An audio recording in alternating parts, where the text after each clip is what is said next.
అంటే ఆ, ఎలా అయిపోయిందంటే నేను ఒక రిజిస్టర్ ఆఫీస్ లో జాబ్ చేస్తున్నాను సార్. ఎంత వయసు నాన్న ప్రదీప్, నీది ఎంత వయసు? సార్ నా age 35 sir. 35 years. Okay okay. Register office లో జాబ్ చేస్తున్నారు ఎక్కడ, హైదరాబాద్ లోనేనా? అవును సార్. సరే చెప్పండి. నేను చేస్తున్న ప్లేస్ లో అంటే బేసిక్ గా నా శాలరీ వచ్చేసి 40,000 సార్. ఓకే.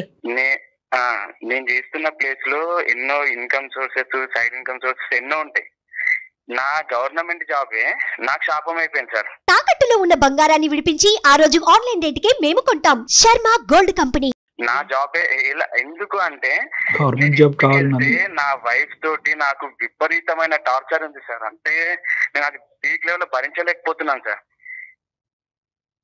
హలో, ఎట్లా అండి? అంటే ఏంటిది? అంటే తనకి నాకు వచ్చే శాలరీ కంటే తనకుండే కోరికలు, తనకుండే ఆశలు అవి ఎక్కువైపోయినాయి అన్నమాట. నేను ఎంతవరకు సంపాదిస్తాను, నేను ఎంతవరకు హ్యాపీగా చూసుకుంటాను అనే దానికంటే తనకుండే ఆశలు, తనకుండే కోరికలు ఎక్కువైపోయినాయి. మళ్ళీ నాకు ఒక సలహా ఏమి ఇస్తుందంటే, నీకు సైడ్ ఇన్కమ్ వచ్చే సోర్సెస్ ఉన్నాయి కదా, నువ్వు దాన్ని తీసుకోవచ్చు కదా అని చెప్పేసి నాకు మళ్ళీ నాకే రిటర్న్ క్లాస్.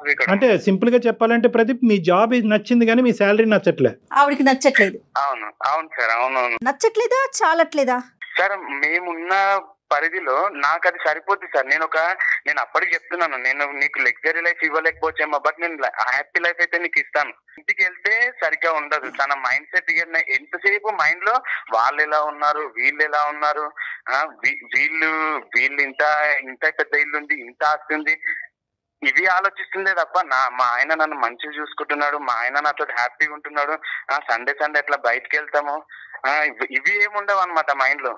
నాకు ఎక్కువ ఒక రిక్వెస్ట్ ఏంటంటే తన కొంచెం కౌన్సిలింగ్ ఇస్తే. ఒక నిమిషం ప్రదీప్, ప్రదీప్ కౌన్సిలింగ్ ఇద్దాంలే గానీ, కౌన్సిలింగ్ అనే మాటకు ముందు ఈ అమ్మాయి ఏంటి కొద్దిగా మీకంటే కొద్దిగా ఉన్నతమైనటువంటి కుటుంబం నుంచి వచ్చిందా? కొద్దిగా అన్ని సంతోషాలు సుఖాల మధ్యన పెరిగొచ్చిందా? లేదు సార్, అంటే నార్మలే. వాళ్ళ నాన్న కూడా నార్మలే, మధ్యతరగతి కుటుంబం. సార్ అంత ఉన్నతం కాదు, మాది అరేంజ్ మ్యారేజ్. రెండు ఈక్వల్ గానీ ఖచ్చితంగా ఇక్కడ మేజర్ అట్రాక్షన్ అయితే మాత్రం మీ ఉద్యోగమే అమ్మాయికి. నా ఉద్యోగం ఓకే, నా ఇన్కమ్ తనకి బాగా ఇబ్బంది. అదే అంటే రావటానికి ఏంటంటే ఉద్యోగం చూసి ఏమనుకుందంటే, అబ్బాయి వీడు బాగా కుమ్మేస్తాడు తర్వాత అని అనుకుంది. కానీ మీరు ఆ కుమ్ముడు అనే విషయంలో కొద్దిగా వెనక్కి తగ్గారు, అది ఆవిడకి నచ్చట్లేదు, అంతే కదా? అవును సార్. పిల్లలు ఉన్నారా? 2 పిల్లలు మేడం. ఏం చదువుతున్నారండి? చిన్న పిల్లలు మేడం. ఒక అబ్బాయి ఫస్ట్ క్లాస్ చదువుతున్నాడు, ఇంకొక అబ్బాయి జస్ట్ యూకేజీ అలా. ఓకే. తను హౌస్ వైఫే, హోమ్ మేకరే?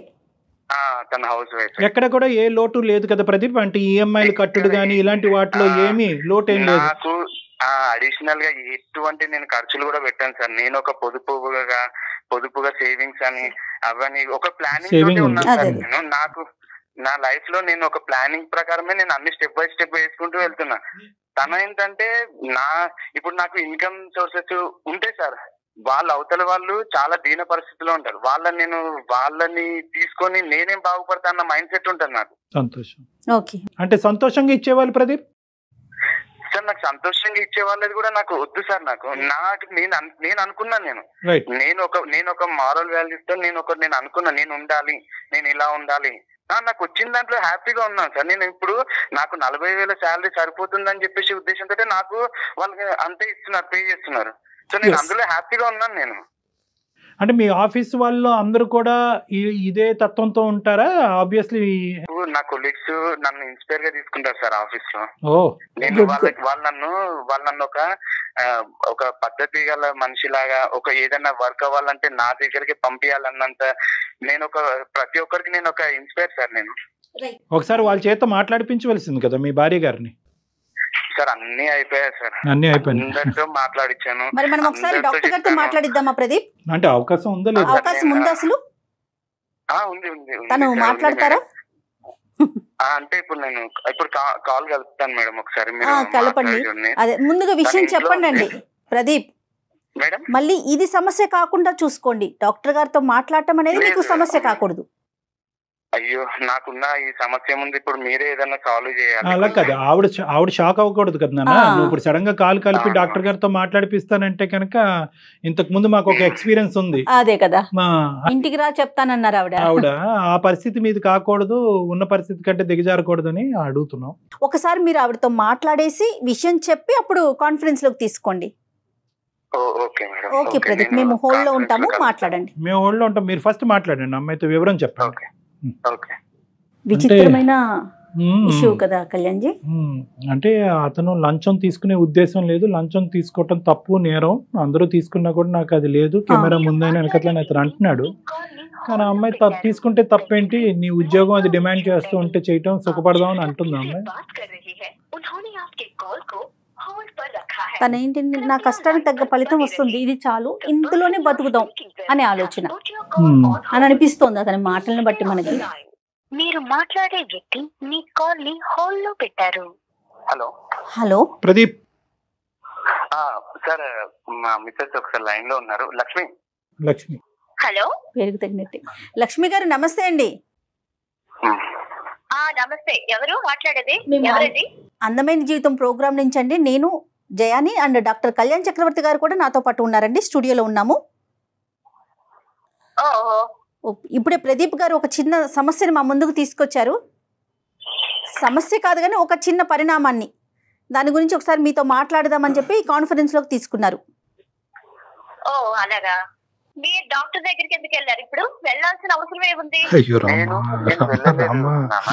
లక్ష్మి అమ్మా, నేను వెళ్ళలేదు. నేను సమస్య మన ఇంట్లో చర్చించుకున్నాం, మనం పడుతున్నాం. ఈ ఇష్యూ తీసుకెళ్లి బయట ఎక్కడో పెట్టాల్సిన అవసరం ఏముంది అసలు నీకు? నేను తీసుకెళ్ళి వెళ్ళలేదు. నేను ఇంకా నీకు ఎట్లా చెప్తే అర్థమవుతుందో నాకు అర్థం కావట్లేదు. నేను ఏం చెప్తే నీకు అర్థమవుతుంది? నేను మన అమ్మ వాళ్ళతో చెప్పించిన, మీ అమ్మ నాన్నతో చెప్పించా, నా ఇంటి పక్కన వాళ్ళతో చెప్పించా. అంటే కొంతమంది ఎంతమంది ఎవరు చెప్పినా ఎన్ని చెప్పినా నువ్వు మారితేనే కానీ మన లైఫ్ అంటూ మారదు. ఫస్ట్ నువ్వు మారాలి. నువ్వు మారితేనే మన లైఫ్. లక్ష్మి గారు ఒక్క నిమిషం అండి, ఒక్క నిమిషం. లక్ష్మి గారు, ఇది ఒక్క నిమిషం అమ్మా. మీరు ఇది అవమానకరంగా భావించద్దు, ఎందుకంటే ఇది కేవలం మీ సమస్య, అతని సమస్య కాదు, ఇది మీ కుటుంబ సమస్య, మీ పిల్లలకు సంబంధించిన సమస్య. అన్ని ప్రయత్నాలు జరిగిన తర్వాత కూడా పరిష్కారం లేక ఇంట్లో మనశ్శాంతి పోయినప్పుడే అతను ఏంటంటే అట్లీస్ట్ మా దగ్గర నుంచి ఏమైనా హెల్ప్ వస్తుందేమనే ఉద్దేశంతో, ఒక మంచి ఉద్దేశంతో మాకు ఫోన్ చేశాడు. బహుశా మిమ్మల్ని పూర్తిగా ప్రిపేర్ చేయలేనట్టుంది అతను. అయినా కానీ మీరు వచ్చిన చోటకి ఇప్పుడు మేము మాట్లాడేటటువంటిది ఇదంతా కూడానమ్మా ఒక మంచి ఉద్దేశంతోనే. అన్ని వివరాలు గోప్యంగా ఉంటాయి, మీ పేరు తప్ప మీరు ఎవరు ఏంటి ఎక్కడుంటారు అనే అంశం కూడా ఇక్కడ పరిగణలోకి రాదు. మీకు నచ్చినటువంటిది, మీకు నొప్పి కలిగించేటటువంటి అంశం మేము ఎప్పుడూ మాట్లాడాం. ఒక సలహా సూచన మాత్రమే ఇస్తాం, కానీ ఖచ్చితంగా ఇలా ఫాలో చేయాలని ఎవరి మీద ఒత్తిడి చేయం. భార్యాభర్తలని దూరం చేసేటటువంటి ఉద్దేశం అస్సలు మాకు లేదు. మీరు ఇంకా రానున్న రోజుల్లో స్మూత్గా ప్రయాణం చేయడానికి ఎటువంటి అంశాల మీద మీరు ఫోకస్ చేస్తే బాగుంటుంది అన్నది మాట్లాడుకుందాం, అంతేనమ్మా. ఓకే సార్, చెప్పాడో నాకు అసలు తెలీదు సార్, బట్ నా లైఫ్ అంతా విసిగిపోయిన్నాను సార్ నేను. అయ్యో అదేంటమ్మా? నా లైఫ్ అంతా విసిగి, ఆయన ఏం చెప్పారో మీకు నాకు తెలియదు కానీ మేడం, నా లైఫ్ మొత్తం నేను విసిగిపోయి ఉన్నాను మేడం. ఏంటి లక్ష్మి సమస్య ఏంటి? కాదు లక్ష్మి, మీ సమస్య ఏంటమ్మా? అంటే ఏం లేదు మేడం, పైకి చూడడానికి మా లైఫ్ చాలా అందంగానే ఉంటుంది. ఆయన ఒక గవర్నమెంట్ ఎంప్లాయ్, జాబ్ ఉంది, పేరుకి జాబ్ ఉంది, నెలకి 40,000 వస్తుంది. ఆ జీతం దేనికి సరిపోతుంది అనేది మాకు అసలు ఏం అర్థం కావట్లేదు మేడం. ఇప్పుడున్న రోజుల్లో, ఇప్పుడున్న క్యాల్కులేషన్స్ బట్టి ఆ డబ్బు అసలు దేనికి చెయ్యాలి? ఇంట్లో ఉన్న ఎక్స్పెన్సెస్ ఏంటి? ఆయనకి ఎక్స్ట్రా మనీ తీసుకునే ఛాన్స్ ఉండి కూడా లేదు, నేను ఒక్క రూపాయి కూడా తీసుకోను, నాకు ఇచ్చిన జీతంలోనే మనం బతుకుదాం, దీని మీదే మన లైఫ్ లాంగ్ వెళ్దాం, నేను వేరే ఒక్క రూపాయి నేను ఆశించను, నాకు వద్దు ఎక్స్ట్రా మనీ చెప్తూ ఉంటే. అంటే ఎక్కువ ఓవర్ టైం వర్క్ చేసి ఎక్స్ట్రా మనీ వస్తుందండి, ఎట్లమ్మా? అలాగేం లేదు సార్ మేడం, ఆయన ఎంత వర్క్ చేసినా సేమ్ వచ్చేది మాత్రం అదే ఫిగర్ మేడం, అంతే వస్తుంది. కాదు నాన్న, ఎక్స్ట్రా మనీ అంటే ఏంటి? అంటే ఉద్దేశంలో ఏంటి ఎక్స్ట్రా మనీ అంటే? ఇప్పుడు ఆయన ఒక government employee sir. Government employee అయితే ఇప్పుడు వాళ్ళు ఏమన్నా లైక్ రిజిస్ట్రేషన్ ఆఫీస్ లో జరిగే వాటికి వాళ్ళు వర్క్ కంప్లీట్ అయిన తర్వాత వాళ్ళ సంతోషంతో వాళ్ళు ఇస్తారు మనీ. ఏ భాష అయినా లంచం అంతేగా? అంతే సార్. అది ఇచ్చిన దాన్ని కూడా అంటే ఇప్పుడు మీరు వెళ్ళి బలవంతంగా లాక్కోమని నేను చెప్పట్లేదు సార్. నాడు సంతోషంగా ఇచ్చాడు, ఏడుస్తూ ఇచ్చాడు, మనకేం తెలుసులేండి కదమ్మా. మాత్రం నేను అనను. వాళ్ళ సంతోషంతో వాళ్ళ పని అయిన తర్వాత వాళ్ళ చేతికి ఇస్తున్నది కూడా నాకు వద్దు అని చెప్తుంటే అది ఎలా ఉంటుంది సార్? అలాంటివి కూడా తీసుకోకుండా ఇప్పుడు లైఫ్ ఎలా లీడ్ చేద్దామని ఇప్పుడున్న రోజుల్లో. కాదమ్మా, ఎక్కడన్నా మీరు అది రాసి ఉండటం చూసారా? సంతోషంగా ఇస్తే కనుక లంచం కాదు, ఏడుస్తూ ఇస్తే కనుక లంచం అనేది ఎక్కడన్నా చూసారా మీరు? కాదుగా. అదేం చూడలేదు సార్, తెలుస్తుంది విషయాలు. ఆయన నోట్ అంటే ఆయనే చెప్పారు నాకు. నువ్వు చెప్పిన విషయమే కదా, నువ్వే చెప్పావు కదా నాతో. వాళ్ళు ఇలాగా సంతోషంతో పని అయ్యింది తర్వాత తీసుకుంటాను, నేను తీసుకోవాలని చెప్తుంటే ఎలా? బాగా ఆవిడ ఇన్ఫ్లుయెన్స్ అయ్యింది, కంప్లీట్ గా ఆవిడ బ్రెయిన్ వాష్ అయ్యింది. నాకు రివర్స్ అయ్యి ఇలా నన్ను టార్చర్ పెడితే నేను అసలు ఎక్స్పెక్ట్ చేయలేదు లక్ష్మి. మంచిగా చెప్పింది. ఇది రివర్స్ కాదు, రివర్స్ అని ఎందుకు అనుకుంటున్నావు నువ్వు? నన్ను తీసుకొని నేను చెప్పట్లేదు, అవతల వాళ్ళని కొట్టి మీరు నాకు ఇది ఇవ్వండి, మీకు ఇది ఇస్తేనే కానీ నేను మీకు పని చేయను అని మీరు చెప్పనట్లేదు. వాళ్ళ వర్క్ చేస్తున్నారు, కంప్లీట్ చేస్తున్నారు. వాళ్ళ పని తొందరగా చేయడం వల్ల వాళ్ళ సంతోషంతో ఇచ్చిన డబ్బును కూడా మీరు అది ఎందుకు వదులుకుంటున్నారు అన్న. ఇది ఇప్పుడు ఉన్న డబ్బులతో మనకి ఖర్చులు సరిపోతాయా? ఏ సీసీటీవీ కెమెరాలోనో అతను ఏ ఏసీబీఓలకో చిక్కాడు అనుకోండి, చెప్తున్నా ఉదాహరణకి, చిక్కాడు అనుకోండి, ఎవడైతే సంతోషంగా డబ్బులు ఇస్తానన్నవాడు వచ్చి చెప్తాడా ఏమండి నేను సంతోషంగానే ఇచ్చానండి అని చెప్తాడా?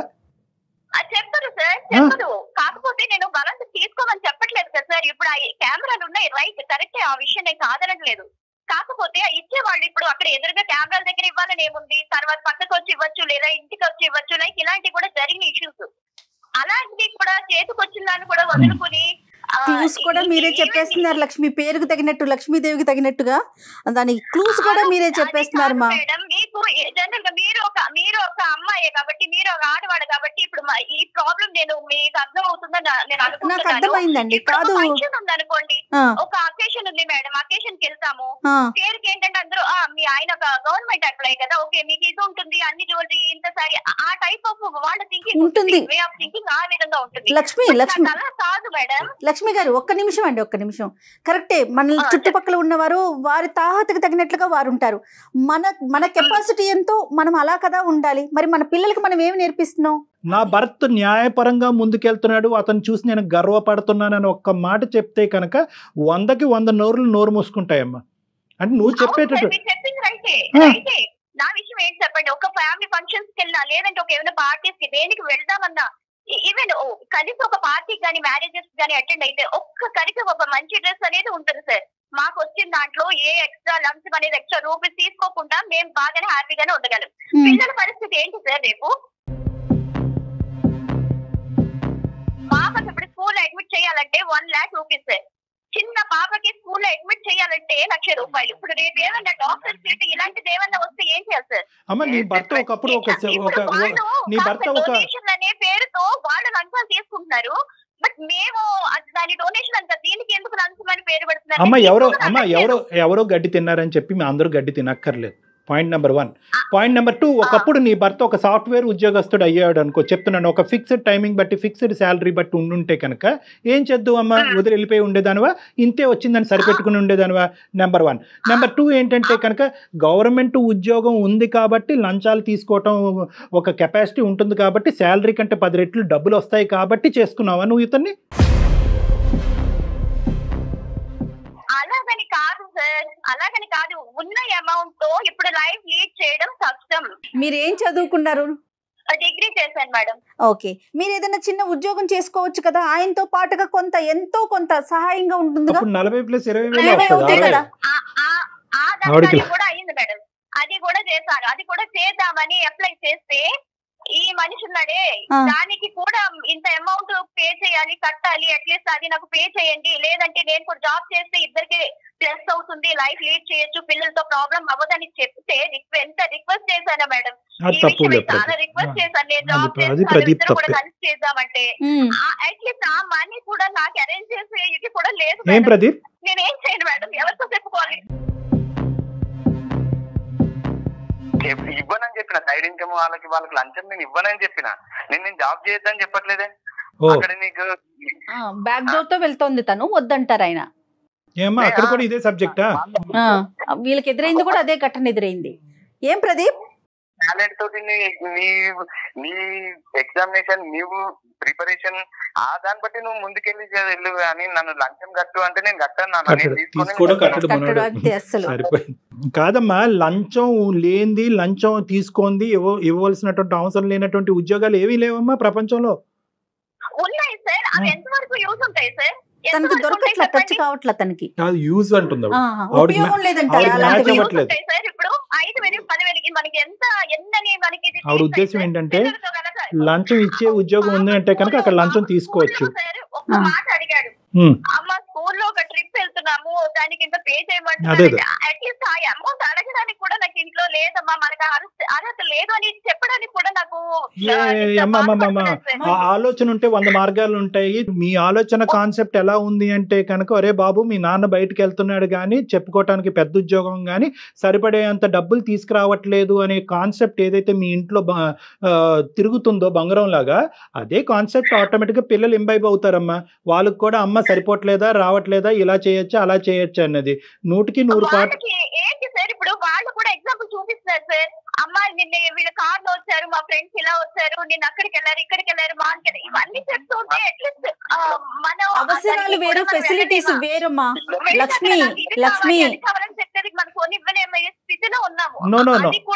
No Lakshmi simple concept. మీ భర్త 25,000 30,000 ఉద్యోగం చేసుకునే భర్త నీకు దొరుకుంటే నీ జీవితంలో అటువంటి వ్యక్తిని నువ్వు పెళ్లి చేసుకుంటే కనుక నువ్వు కన్నటువంటి పిల్లలకి నువ్వు ఏం సమాధానం చెప్తావు?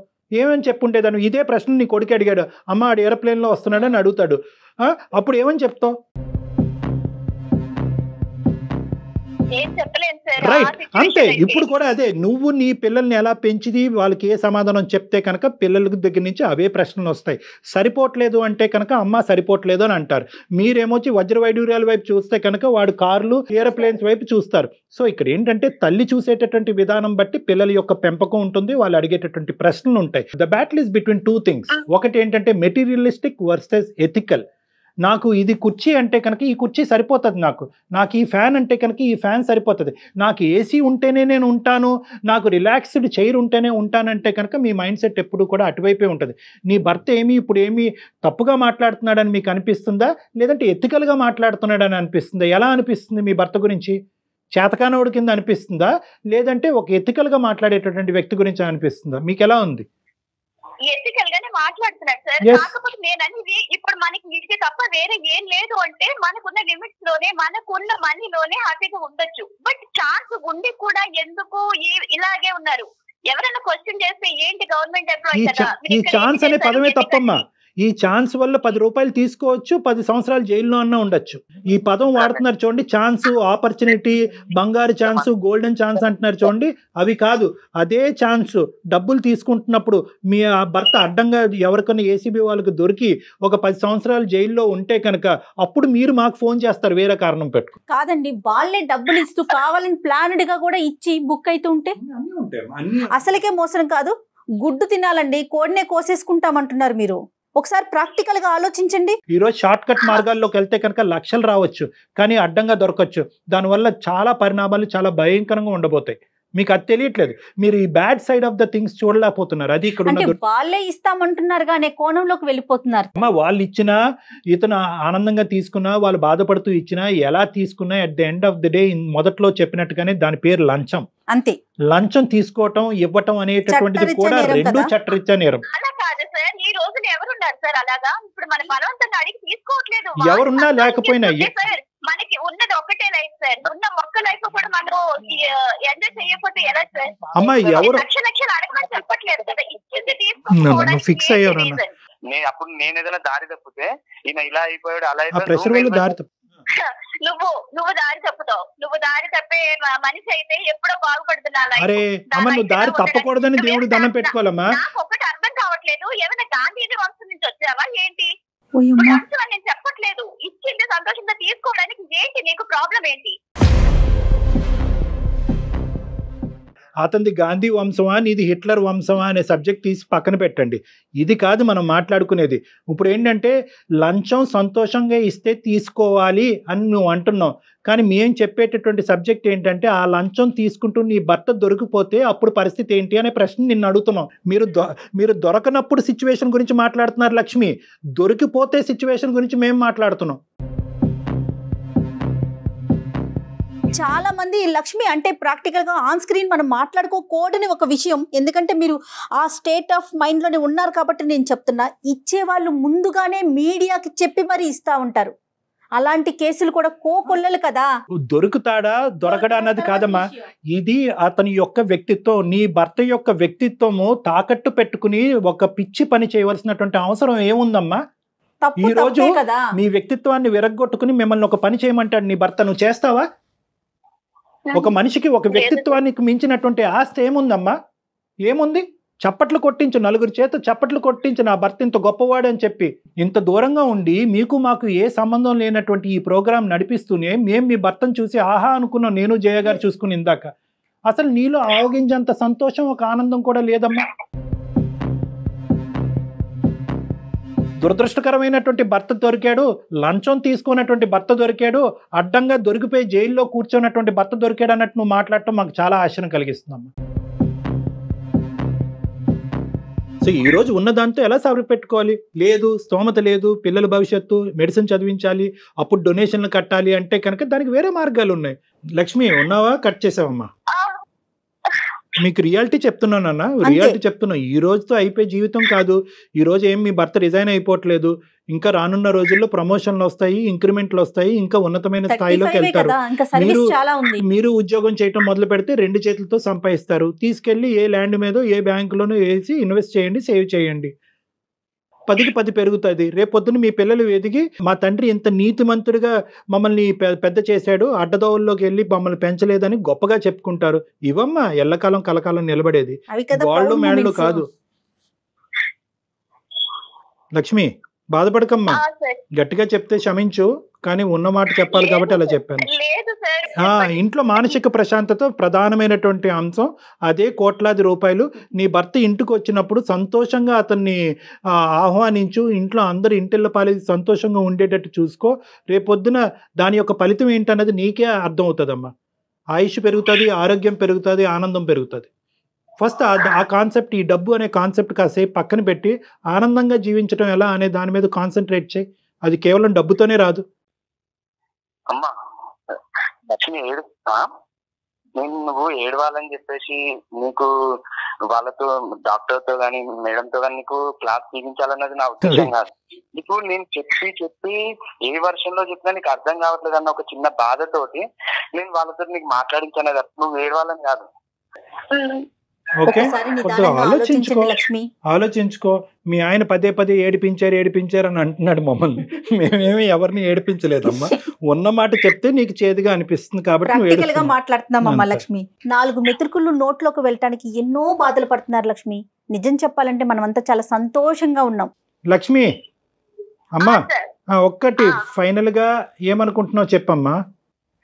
అదే సార్, ఇప్పుడు మనకి ప్రపంచం అంతా ఇలా బాగుంది చూడాలి, రామరాజ్యం అని చెప్పేసి ఆ లెవెల్లో ఆ టైప్ లో చెప్తున్నారు సార్ మీరు చెప్పే నీతులన్నీ. అలా ఎలాగ సార్? వినడానికి అన్ని వివేకానంద నీతులు చాలా చాలా బాగుంటాయి సార్. అందులో మనకి దిగితేనే కదా సార్, అనుభవిస్తేనే కదా సార్ మనం పడే బాధ అనేది తెలుస్తుంది. ప్రపంచం ఇరుగు పొరుగు ఎదిరిల్లు పక్కిల్లు గురించి నీకు అనవసరం అమ్మా. ఇందాకటి నుంచి నేను ఒకే మాట చెప్తున్నాను, ఏ పుట్టలో ఏ పావుందో మనకు తెలియదు అనేటటువంటిది. మనకు దేవుడు ఏమి ఇచ్చాడు అనేటటువంటి దాంతో మనం రిస్క్ లేకుండా సంతోషంగా ఉండటం గురించి చెప్తున్నాను. లోకమంతా పచ్చగా ఉందా, లోకమంతా రామరాజ్యం అనేటటువంటి మాట నేను అనట్లేదు. లోకం ఎలా ఉంది ఎలా ఉండదు అనేటటువంటి మాట తీసి పక్కన పెడితే మనకి ఏ సంపాదన లేకుండా అయితే మనం లేవుగా. కేవలం లంచాల మీదే బతకవలసినటువంటి అవసరం లేదు కదా.